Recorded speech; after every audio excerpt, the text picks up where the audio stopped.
Hello दोस्तों, नमस्कार। स्वागत है आप सभी का पीआर नॉलेज रिसर्च सेंटर पर। तो हम लोग कर रहे हैं घटना चक्र, जिसमें कि हम लोग पढ़ रहे हैं भारतीय इतिहास। तो इसके पहले बहुत सारे चैप्टर करा चुके हैं। तो आज का चैप्टर का नाम है स्वराज पार्टी का गठन 1923 का। तो चलिए इसको हम लोग पढ़ते हैं। इस क्वेश्चन शुरू करने से पहले इसको नोट्स देखते हैं।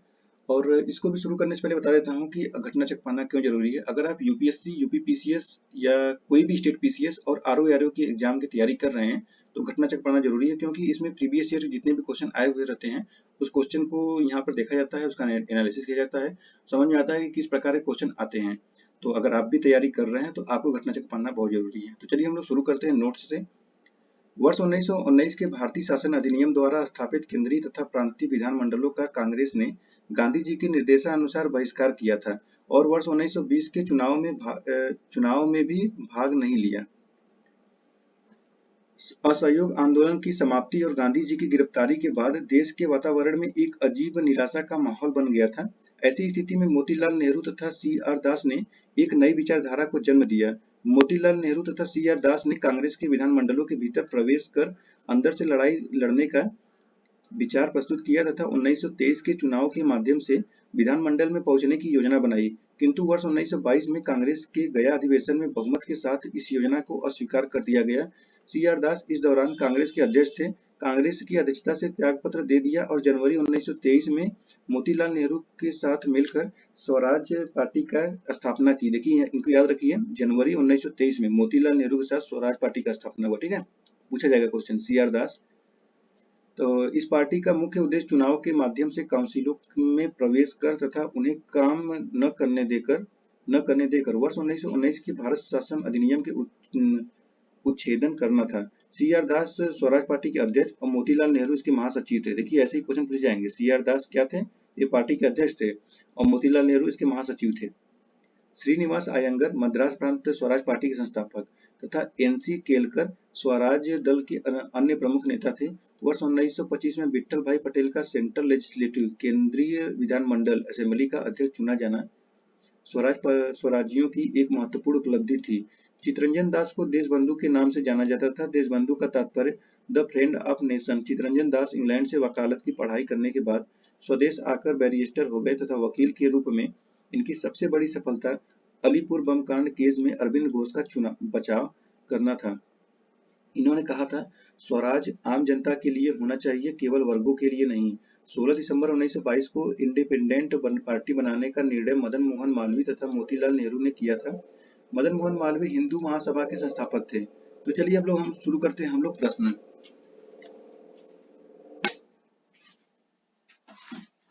तो यहाँ पर पहला प्रश्न है, भारत में स्वराज पार्टी की स्थापना निम्नलिखित कारणों में से एक अथवा अधिक के लिए की गई थी। दूसरा है गांधी जी द्वारा असहयोग आंदोलन वापस लेना। दूसरा है काउंसिलों में प्रवेश कर तथा उन्हें काम करने न देकर 1919 के भारत शासन अधिनियम का उच्छेदन करना। और फिर तीसरा है ब्रिटिश सरकार द्वारा दमन। और चौथा है भारतीयों द्वारा इस आशय की अनुभूति की उन्हें प्रशासन का अनुभव प्राप्त करना चाहिए। कौन सा कथन इसमें सही है? तो इसमें देखिए पहला कथन जो है गांधी जी द्वारा असहयोग आंदोलन वापस लेना, और दूसरा है काउंसिलों में प्रवेश कर तथा उन्हें काम न करने देकर 1919 के भारत शासन अधिनियम का उच्छेदन करना सही है। बाकी ये दोनों गलत है। तो इस प्रकार हो जाएगा ऑप्शन नंबर बी। अगला क्वेश्चन देखिए, इसको हम लोगों ने अभी पढ़ा, वही सेम लिखा हुआ है। इसमें पढ़ना है तो वीडियो रोककर पढ़ लीजिए। ओके, तो हम लोग चलते हैं क्वेश्चन नंबर 2 पर। निम्न में से किसने स्वराज पार्टी निर्माण करने के लिए कांग्रेस के अध्यक्ष पद से त्यागपत्र दिया था? तो ये दिया था सी.आर. दास ने। स्वराज पार्टी के गठन की असफलता के बाद क्या हुआ था? तो असहयोग आंदोलन हुआ था। स्वराज दल की स्थापना असफलता के बाद हुई, तो यह असहयोग आंदोलन। स्वराज पार्टी को संस्थापित किया था, किसने किया था? तो ये किया था सी.आर. दास और मोतीलाल नेहरू थे, अध्यक्ष थे और ये महासचिव थे। 1923 में स्वराज पार्टी का गठन किसने किया था? तो यह है सी.आर. दास और मोतीलाल नेहरू। स्वराज पार्टी दल की स्थापना, सेम क्वेश्चन है। नहीं, ये स्वराज दल है, चितरंजन दास और मोतीलाल नेहरू। और नहीं, वही है स्वराज दल, चितरंजन का नाम है। ओके, आगे बढ़ते हैं। निम्न में से कौन स्वराज पार्टी के गठन से संबंधित थे? तो ये थे सी.आर. दास और मोतीलाल नेहरू। 2 और 4 हो जाएंगे, तो ऑप्शन नंबर हो जाएंगे डी। नेक्स्ट क्वेश्चन है, मोतीलाल नेहरू और सी आर दास द्वारा 1923 में गठित पार्टी का नाम क्या था? तो स्वराज पार्टी। मोतीलाल नेहरू स्वराज दल के नेता थे, कौन से? तो यह है सी राजगोपालाचारी। तो बाकी श्रीनिवास अयंगर थे, विठल भाई पटेल थे, चंदन दास थे, बस खाली ये राजगोपालाचारी नहीं थे। अगला क्वेश्चन है, निम्न में से कौन एक स्वराज पार्टी से संबंधित नहीं है? तो ये हैं आपके राजेंद्र प्रसाद, बाकी सभी लोग हैं। बिहार में स्वराज दल का गठन किसने किया था? तो ये किया था श्री कृष्ण सिंह ने। असहयोग आंदोलन की असफलता के बाद स्वराज पार्टी कांग्रेस के खिलाफ स्वराज पार्टी का गठन जनवरी 1923 में सी आर दास और मोतीलाल नेहरू ने किया। सी आर दास इसके अध्यक्ष, मोतीलाल महासचिव थे। बिहार में स्वराज दल की शाखा गठन हुआ जिसका नेता श्री कृष्ण सिंह बनाए गए। निम्नलिखित घटनाओं का सही कालक्रम बताइए। लखनऊ समझौता, स्वराज दल की स्थापना, जलियांवाला बाग हत्याकांड, बाल गंगाधर तिलक। तो यह पहले आपका हुआ था, लखनऊ समझौता हुआ था, फिर जलियांवाला हत्याकांड हुआ था, उसके बाद बाल गंगाधर तिलक की मृत्यु हुई थी, और उसके बाद स्वराज दल की स्थापना हुआ था। देख लीजिए यहाँ पर समझौता 1916 में, इसका ऑप्शन सी है। समझौता 1916 में हुआ था लखनऊ का, जलियांवाला हत्याकांड 1919 में, बाल गंगाधर तिलक की मृत्यु 1920 में, स्वराज दल की स्थापना 1923 में। स्वतंत्रता पूर्व भारत में निम्नलिखित में से किसने केंद्रीय विधानसभा स्वराज दल का समर्थन किया था? तो यह है M.A. जिन्ना। नवंबर 1923 में विधान परिषदों के चुनाव हुए। सेंट्रल लेजिस्लेटिव असेंबली की 101 निर्वाचित सीटों में से 42 पर स्वराज पार्टी की जीत हुई। मध्य प्रांत में इन्हें स्पष्ट बहुमत मिला। बंगाल में यह सबसे बड़े दल के रूप में उभरी और बंबई तथा संयुक्त प्रांत में भी इसे अच्छी सफलता मिली। मद्रास और पंजाब में जातिवाद और सांप्रदायिकता की लहर के कारण इसे खास सफलता नहीं मिली। सेंट्रल लेजिस्लेटिव असेंबली में स्वराजियों ने एक साझा राजनीतिक मोर्चा बनाया। इसमें जिन्ना के नेतृत्व में उनके समर्थक उदारवादी व व्यक्तिगत रूप से कुछ विधायक जैसे मदन मोहन मालवीय आदि शामिल थे। नेक्स्ट क्वेश्चन है, निम्नलिखित में से कौन देशबंधु के नाम से प्रसिद्ध है? तो यह है चित्तरंजन दास। स्वराज आम जनता के लिए होना चाहिए, केवल वर्गों के लिए नहीं, प्रसिद्ध सूत्र। ये किसने कहा था? तो यह है सी आर दास। कांग्रेसी नेताओं द्वारा मॉन्टेग्यू चेम्सफोर्ड रिपोर्ट की निंदा करने पर कई नरमपंथियों ने पार्टी को छोड़कर निम्न में से कौन सी पार्टी का गठन किया था? तो यह है इंडियन लिबरल फेडरेशन। देखिए यहाँ पर मॉन्टेग्यू घोषणा के संबंध में कांग्रेस में मत भिन्नता के फलस्वरूप अंततः कांग्रेस में पुनः विघटन हुआ। सूरत विघटन 1907 के समय उदारवादियों ने उग्रवादियों को कांग्रेस से निष्कासित कर दिया था, पर इस बार उदारवादियों ने ही कांग्रेस को छोड़ दिया। सुरेंद्र नाथ बनर्जी के नेतृत्व में कांग्रेस के उदारवादी एवं नरमपंथी नेताओं ने मॉन्टेग्यू चेम्सफोर्ड सुधारों का स्वागत किया तथा कांग्रेस से अलग होकर Indian liberal federation Akhil Bharatiya उदारवादी संघ बोलते हैं इसको, स्थापना की।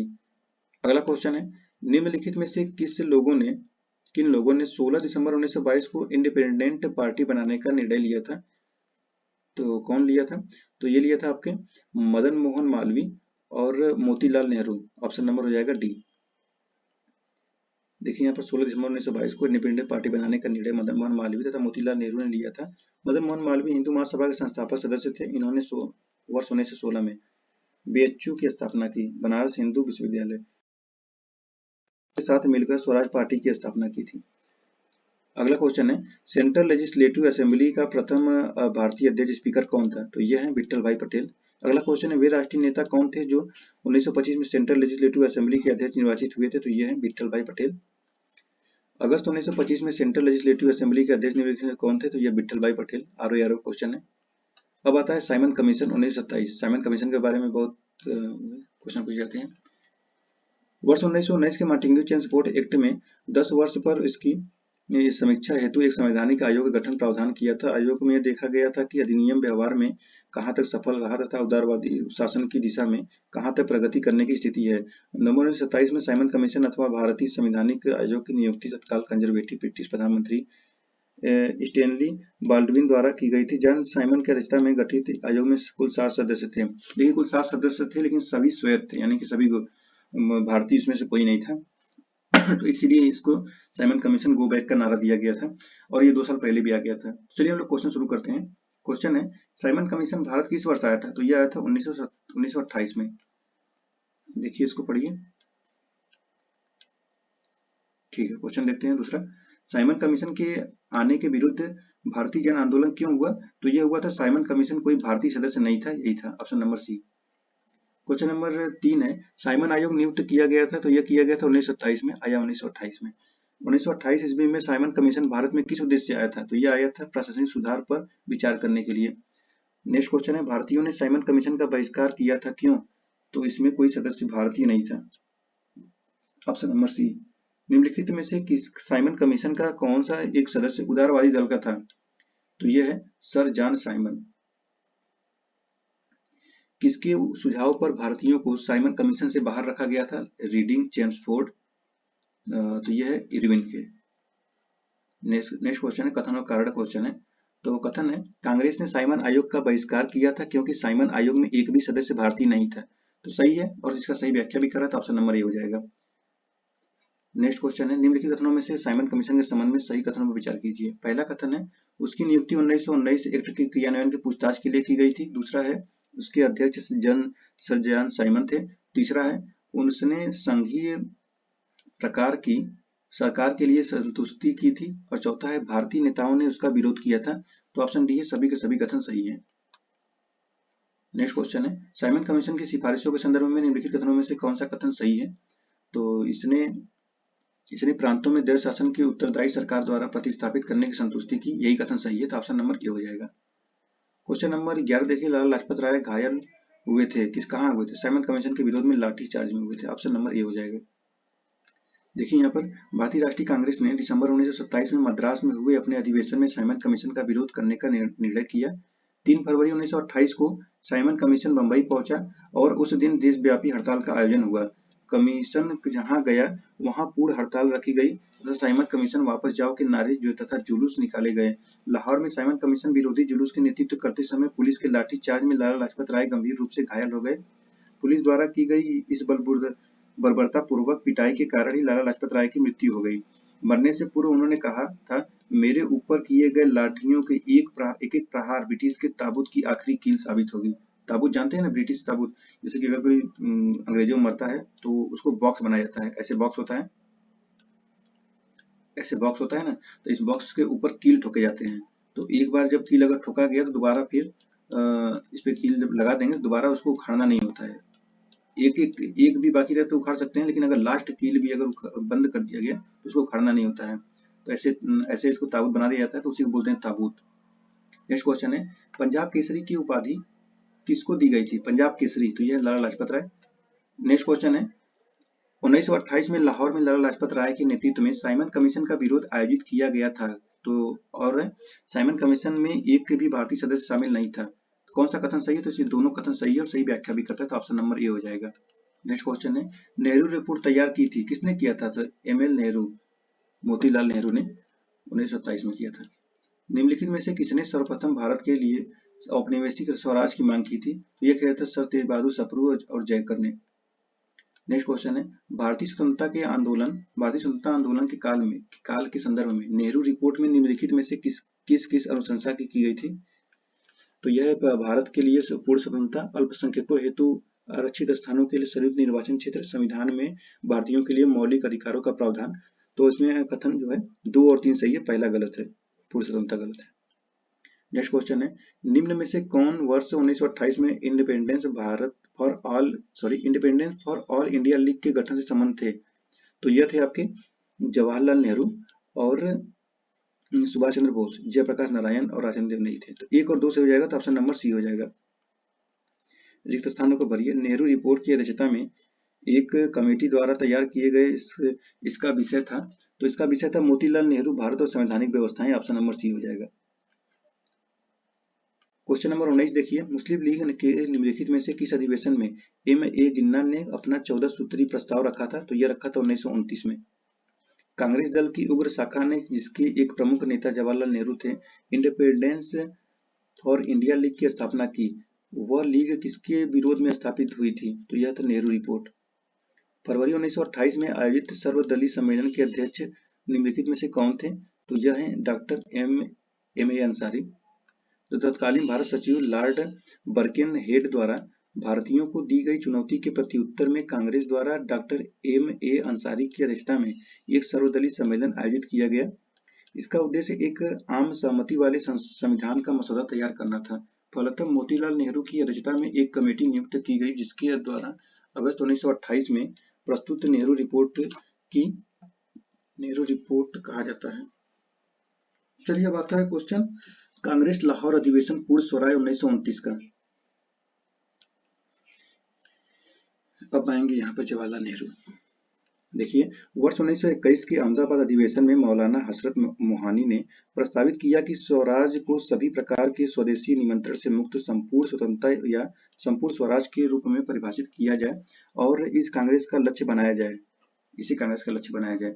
वर्ष 1921 में कांग्रेस के अहमदाबाद अधिवेशन के अध्यक्ष CR दास चुने गए थे, किंतु उनके जेल में होने के कारण हकीम अजमल खान ने इस अधिवेशन की अध्यक्षता की थी। कांग्रेस के कलकत्ता अधिवेशन 1928 में ब्रिटिश सरकार को ये अल्टीमेटम दिया गया कि वह 1 वर्ष में नेहरू रिपोर्ट स्वीकार कर ले या कांग्रेस द्वारा प्रारंभ किए जाने वाले जन आंदोलन का सामना करें। निर्धारित समय सीमा में सरकार द्वारा कोई निश्चित उत्तर न मिलने की स्थिति में दिसंबर 1929 में पंडित जवाहरलाल नेहरू की अध्यक्षता में कांग्रेस का ऐतिहासिक लाहौर अधिवेशन हुआ, जिसमें संबंधित प्रस्ताव पारित होने के बाद पंडित नेहरू ने पूर्ण स्वराज का लक्ष्य घोषित किया। जैसे ही 31 दिसंबर 1929 को मध्य रात्रि का घंटा बजा, कांग्रेस अध्यक्ष जवाहरलाल नेहरू ने लाहौर में रावी नदी के तट पर, देखिए रावी नदी याद रखिए, रावी नदी के तट पर भारतीय स्वतंत्रता का झंडा फहराया। कांग्रेस कार्य समिति द्वारा 2 जनवरी 1930 की अपनी बैठक में यह निर्णय लिया कि 26 जनवरी 1930 को 30 का दिन पूर्ण स्वराज दिवस के रूप में मनाया जाएगा। 26 जनवरी को प्रत्येक वर्ष पूर्ण स्वाधीनता दिवस के रूप में इस अधिवेशन में अपने अध्यक्षीय भाषण में बोलते हुए उन्होंने कहा था कि आज हमारा सिर्फ एक लक्ष्य है, स्वाधीनता का लक्ष्य। हमारे लिए स्वाधीनता है पूर्ण स्वतंत्रता। कांग्रेस के लाहौर अधिवेशन में 31 दिसंबर 1929 को घोषित संकल्प में स्पष्ट किया गया कि गोलमेज सम्मेलन से कोई लाभ नहीं है। नेहरू कमेटी की डोमिनियन राज्य के दर्जे की योजना समाप्त की जाती है। शब्द स्वराज का अर्थ है पूर्ण स्वतंत्रता तथा अखिल भारतीय कांग्रेस जब उचित समझेगी नागरिक अवज्ञा आंदोलन प्रारंभ करेगी। तो अब आता है क्वेश्चन,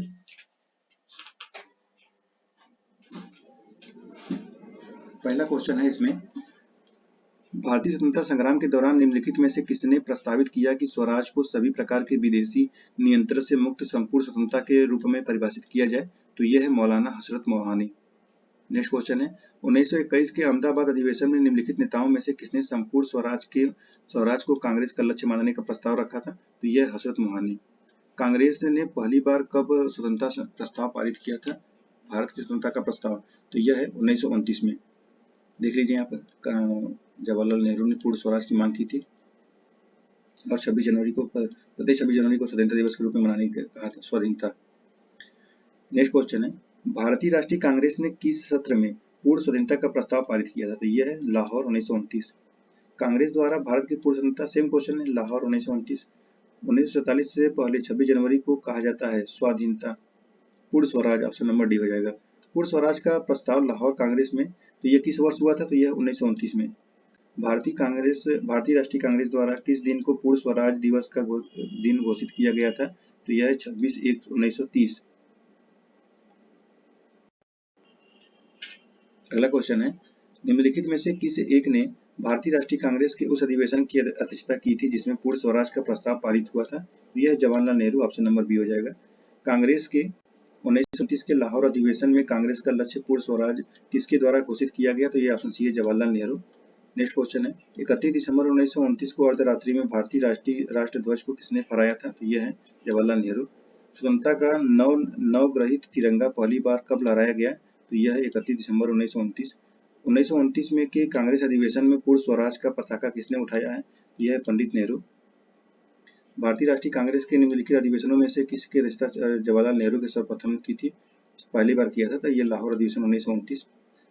नेक्स्ट क्वेश्चन है, भारतीय राष्ट्रीय कांग्रेस का लाहौर अधिवेशन 1929 इतिहास में इसलिए बहुत प्रसिद्ध है क्योंकि पहला है, कांग्रेस ने पूर्ण स्वराज की मांग की, एक संकल्प पारित किया। दूसरा है, इस अधिवेशन में उग्रवादियों एवं उदारवादियों के बीच झगड़े को सुलझा लिया गया।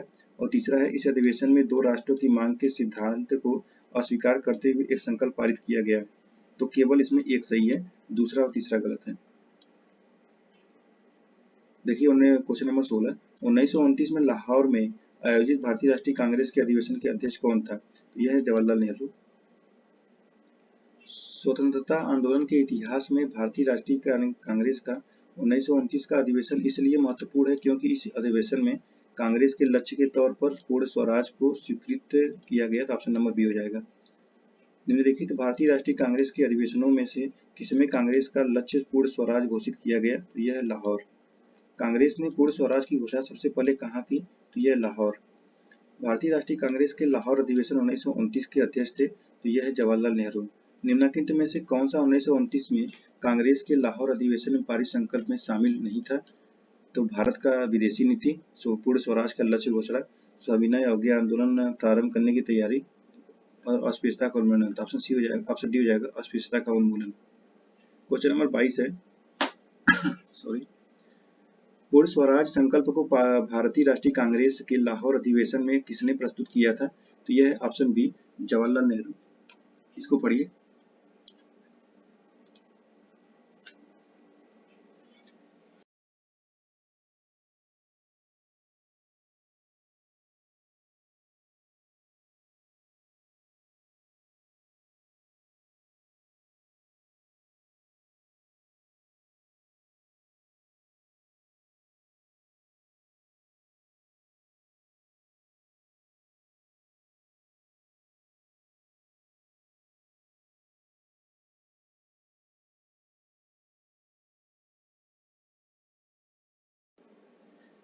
चलिए ठीक है, अगला क्वेश्चन, अगला टॉपिक देखते हैं। अगला टॉपिक है सविनय अवज्ञा आंदोलन। सविनय अवज्ञा आंदोलन, इसके नोट्स देख लीजिए पहले आप लोग।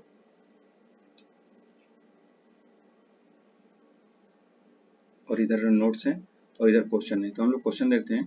पहला क्वेश्चन है, किस कांग्रेस सत्र में कार्यकारी कमेटी को सविनय अवज्ञा आंदोलन प्रारंभ करने का अधिकार दिया गया? तो यह लाहौर सत्र। देखिए, वर्ष 1929 में लाहौर कांग्रेस अधिवेशन में कांग्रेस कार्यकारिणी को सविनय अवज्ञा आंदोलन शुरू करने का अधिकार दिया गया। फरवरी 1930 में साबरमती आश्रम में हुई कांग्रेस कार्यकारिणी की दूसरी बैठक में महात्मा गांधी को इस आंदोलन का नेतृत्व सौंपा गया। दूसरा है, दांडी यात्रा के साथ निम्नलिखित में से क्या प्रारंभ हुआ? तो यह है सविनय अवज्ञा आंदोलन। दांडी यात्रा की गई कब? 1930 में। सविनय अवज्ञा आंदोलन के रूप में गांधी जी ने दांडी मार्च प्रारंभ किया था 12 मार्च 1930 को। गांधी जी को दांडी यात्रा प्रारंभ की थी कहाँ से? साबरमती से।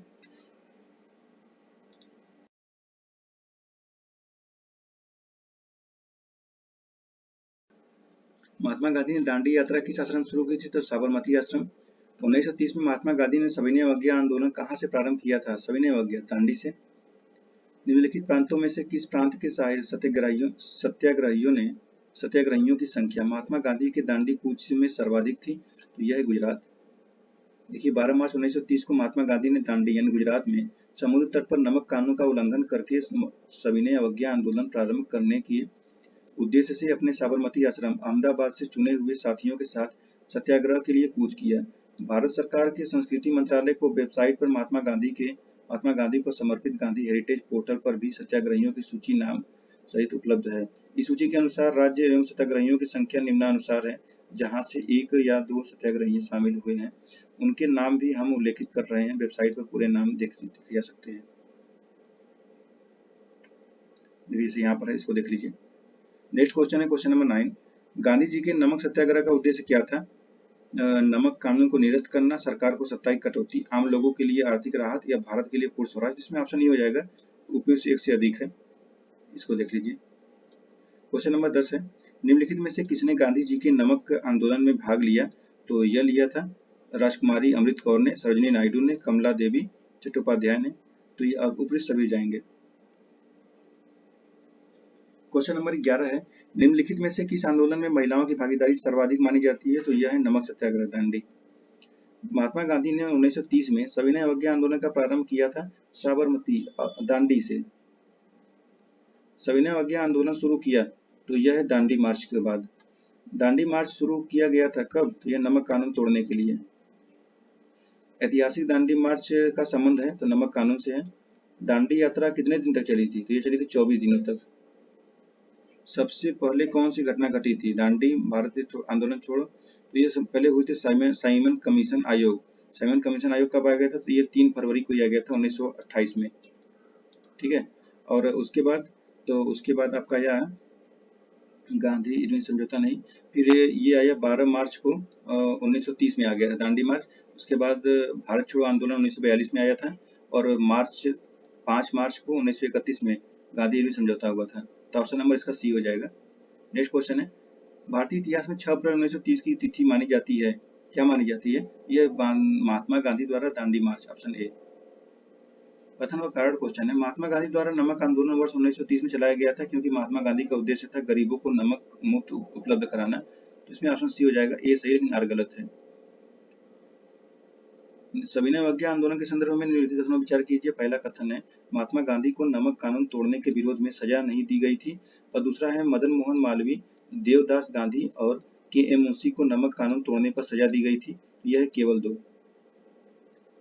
पहला क्वेश्चन 21 नंबर क्वेश्चन है, शक्ति के विरुद्ध अधिकार की इस लड़ाई में मैं विश्व की सहानुभूति चाहता हूं, यह कथन किससे संबंधित है? तो यह है गांधी की दांडी यात्रा से। क्वेश्चन नंबर 22 देखिए, गांधी के दांडी मार्च के संदर्भ में निम्नलिखित में से कौन सा कथन असत्य है? पहला है साबरमती, ये साबरमती आश्रम से दांडी ग्राम तक का मार्च था, ऑप्शन ए। और ऑप्शन बी है नमक कर का विरोध,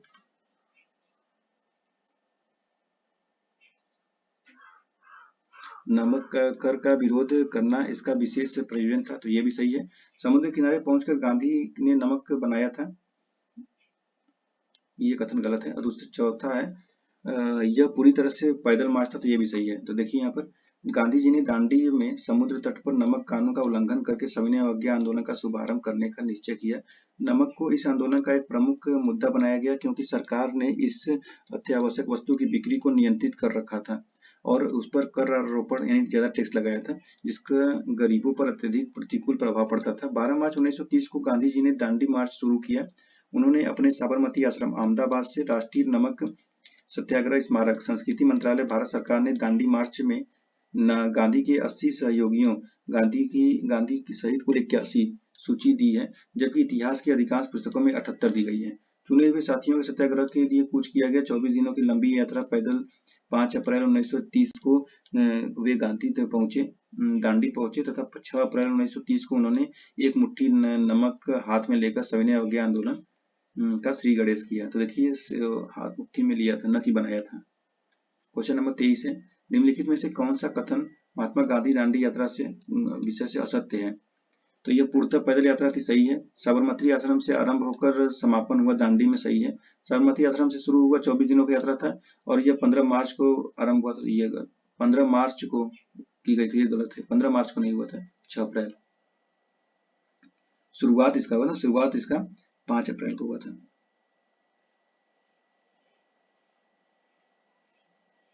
सॉरी 12 मार्च, यहाँ पे देखिए 12 मार्च है ना, 12 मार्च न कि 15 मार्च, 3 दिन की गलत कर दिया। तो ऑप्शन नंबर डी हो जाएगा।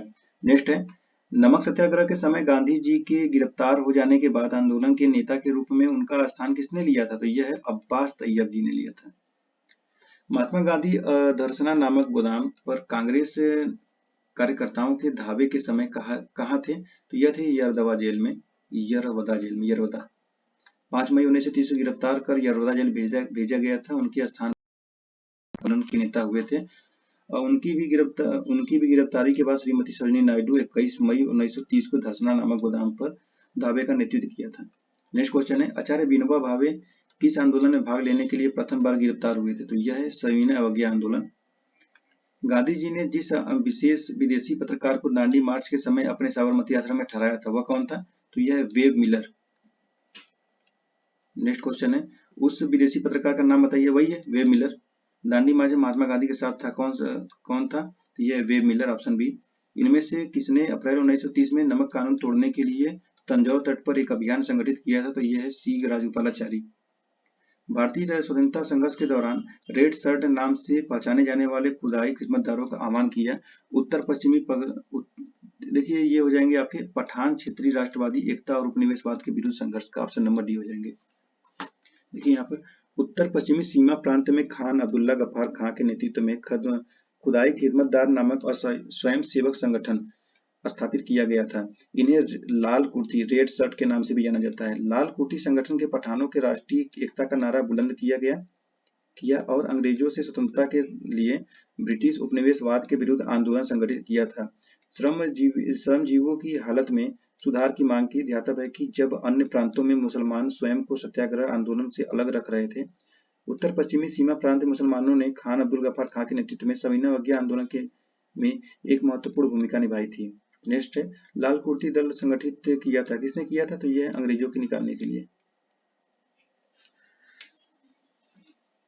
अब किसने किया था? तो ये गफ्फार खान ने किया गया था, अब्दुल गफ्फार खान। नेक्स्ट है, लाल कुर्ती आंदोलन के नेता कौन थे? देखिए आगे क्वेश्चन, खान अब्दुल्ला गफ्फार खान। 1929 में खुदाई खिदमतगार किसने संगठित किया था? सेम क्वेश्चन है, अब्दुल गफ्फार खान।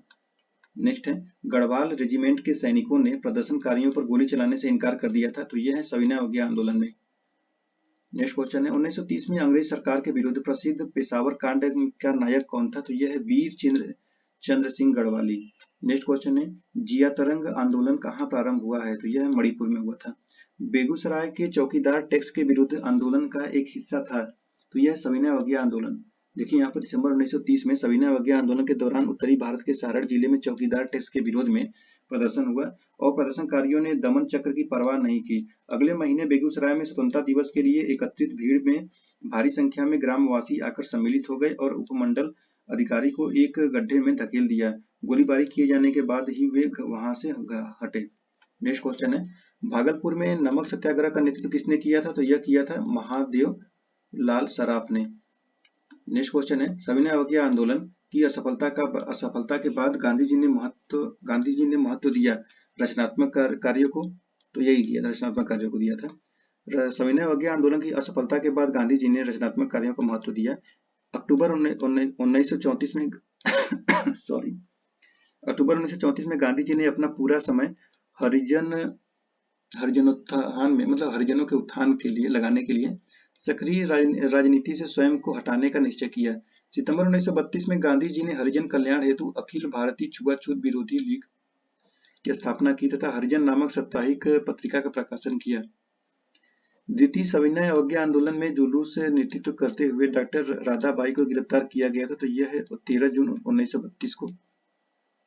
प्रभावती देवी किस क्षेत्र की स्वतंत्रता संग्राम सेनानी थी? चंपारण, पटना। तो ये हो जाएंगे पटना की, ऑप्शन बी। स्वतंत्रता आंदोलन में बिहार की महिलाओं ने महत्वपूर्ण योगदान दिया। इन महिलाओं में सरला देवी, प्रभावती देवी, राजवंशी देवी, सुनीति देवी तथा राधिका देवी प्रमुख है। प्रभावती देवी पटना की स्वतंत्रता संग्राम सेनानी थी। अब आता है गांधी इरविन समझौता। गांधी इरविन समझौता भी बहुत महत्वपूर्ण क्वेश्चन में आते हैं। देखिए यहाँ पर सविनय अवज्ञा आंदोलन के विस्तारित होते स्वरूप को देखते हुए वायसराय इरविन ने देश में सौहार्द का वातावरण उत्पन्न करने के उद्देश्य से 26 जनवरी 1931 को गांधी जी को जेल से रिहा कर दिया। 26 जनवरी 1931 को तेज बहादुर सप्रू तथा एम आर जायकर के प्रयत्नों से गांधी एवं इरविन के मध्य फरवरी 1931 में दिल्ली में वार्ता आरंभ हुई। मार्च 1931 के दोनों मध्य एक समझौता हुआ जो गांधी इरविन समझौता के नाम से जाना जाता है। इसको पढ़िए। हम लोग चलते हैं क्वेश्चन की तरफ।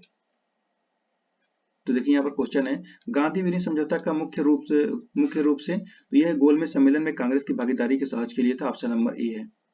देखिए यहाँ पर गांधी जी ने फरवरी 1931 में वायसराय लॉर्ड इरविन से भेंट की और उनकी बातचीत 15 दिनों 8 बार वार्ता तक चली। 15 दिन तक, यानी 15 दिन में 8 बार, जिसके परिणाम स्वरूप 5 मार्च 1931 को एक समझौता हुआ जिसे गांधी इरविन समझौते के नाम से जाना गया। इस समझौते के तहत कांग्रेस को सविनय अवज्ञा आंदोलन स्थगित करना पड़ा। कांग्रेस द्वितीय गोलमेज सम्मेलन में भाग लेने के लिए तैयार हो गई। वस्तुतः प्रथम गोलमेज सम्मेलन में कांग्रेस शामिल नहीं हुई थी। यह समझौता मुख्य रूप से गोलमेज सम्मेलन में कांग्रेस की भागीदारी सहज करने के लिए हुआ था। नेक्स्ट क्वेश्चन है, प्रसिद्ध गांधी इरविन समझौता किस वर्ष हुआ था? तो यह है 1931 में। नेक्स्ट क्वेश्चन है, गांधी इरविन समझौते में निम्नलिखित में से कौन सा क्या सम्मिलित है? पहला है राउंड टेबल कॉन्फ्रेंस में भाग लेने के लिए कांग्रेस को आमंत्रित करना। दूसरा है असहयोग आंदोलन के संबंध में जारी किए गए अध्यादेशों को वापस लेना। तीसरा है पुलिस की जातियों की जांच करने हेतु गांधी जी के सुझाव की स्वीकृति। चौथा है केवल उन्हीं कैदियों को रिहाई जिन पर हिंसा का अभियोग नहीं था। तो इसमें आ जाएगा ऑप्शन नंबर बी, 1, 2, 4 सही है, लेकिन 3 जो है गलत है। पुलिस जातियों की जांच हेतु गांधी जी सुझाव स्वीकृति, ये गलत है। IAS प्री 2020 का क्वेश्चन ये है, ठीक है। अगला क्वेश्चन है, गांधी इरविन समझौते पर हस्ताक्षर हुए? तो यह है 1931 में हुए थे। देखिए यहाँ पर गांधी जी के नेतृत्व में कांग्रेस सविनय अवज्ञा आंदोलन स्थगित करने के लिए तैयार हो गई। सभी युद्ध बंदियों ने जिनके विरुद्ध हिंसा का आरोप नहीं था को रिहा करने का आदेश। विदेशी कपड़ों और शराब की दुकानों पर शांतिपूर्ण धरना देने का अधिकार। और चौथा है समुद्र तटीय प्रदेशों में बिना नमक कर दिए नमक बनाने का अनुमति। और पांचवा है कांग्रेस द्वितीय गोलमेज सम्मेलन में भाग लेने के लिए तैयार हो गई। और परंतु इस समझौते ने जनता को निराश किया क्योंकि भगत सिंह, सुखदेव एवं राजगुरु को फांसी न दिए जाने की जनता की मांग में सम्मिलित नहीं किया गया था।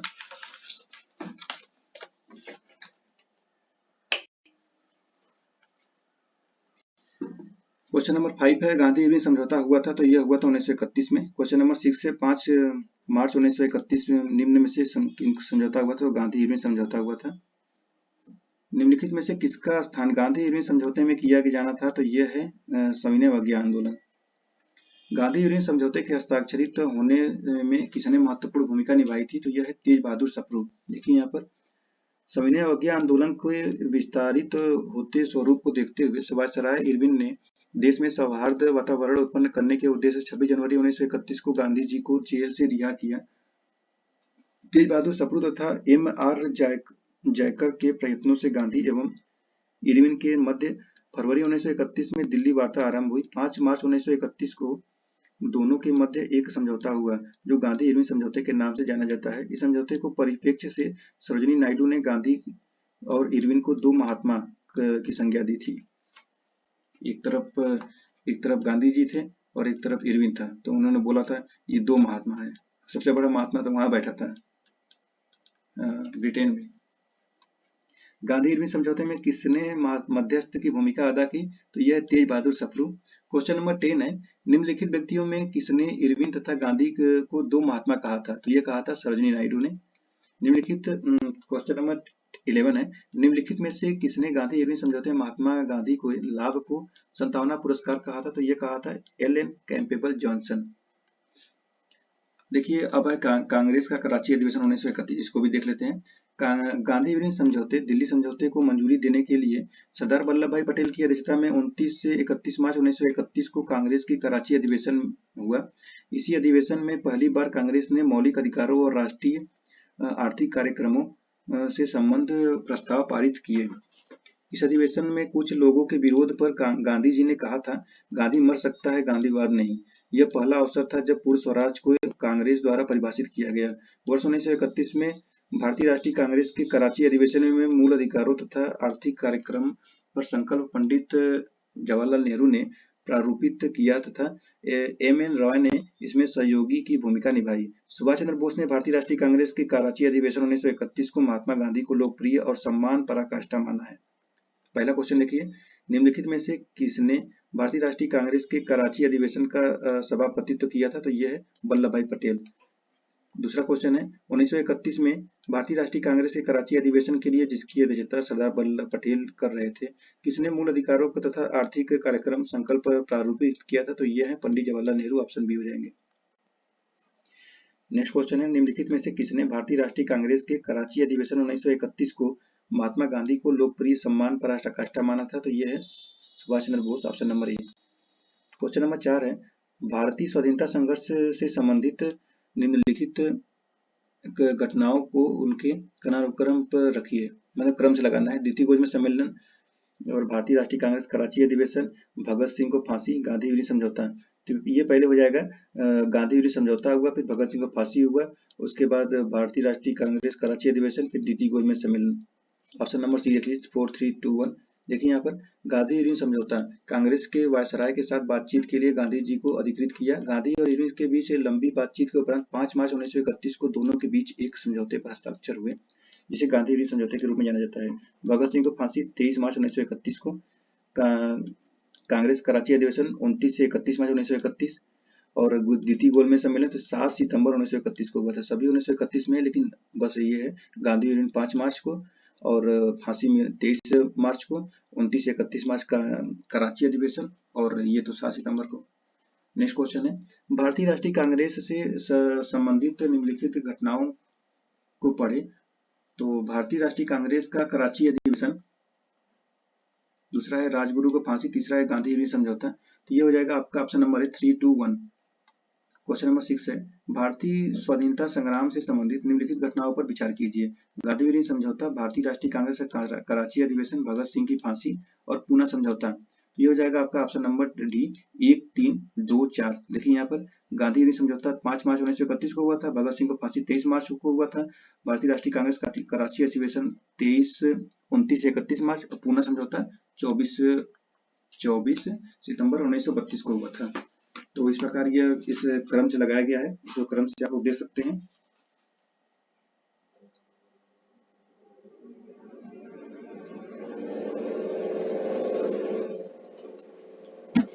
तो चलिए ये गोलमेज जो सम्मेलन है इसको हम लोग अब नेक्स्ट वीडियो में किया जाएगा। लगभग 40 मिनट का वीडियो बन चुका है। तो गोलमेज सम्मेलन का ये हम लोग करेंगे अब नेक्स्ट वीडियो में। तो अगर आप लोग मेरे चैनल से नहीं जुड़े हैं तो जुड़ जाइए, और अगर आप यूपीएससी, पीसीएस और आरओ की तैयारी कर रहे हैं तो आरओ के लिए टेस्ट चलाया जा रहा है, पीसीएस जो है उसके लिए टेस्ट चलाया जा रहा है, बहुत लोग सम्मिलित हो रहे हैं। तो बस एक ही रिक्वेस्ट है कि आप भी उसमें सम्मिलित होइए और अपने दोस्तों में भी शेयर करिए, और हो सके तो अगर वीडियो अच्छा लगे तो वीडियो को लाइक और मेरे चैनल को सब्सक्राइब कर लीजिएगा। तो चलिए आप सभी का बहुत बहुत धन्यवाद।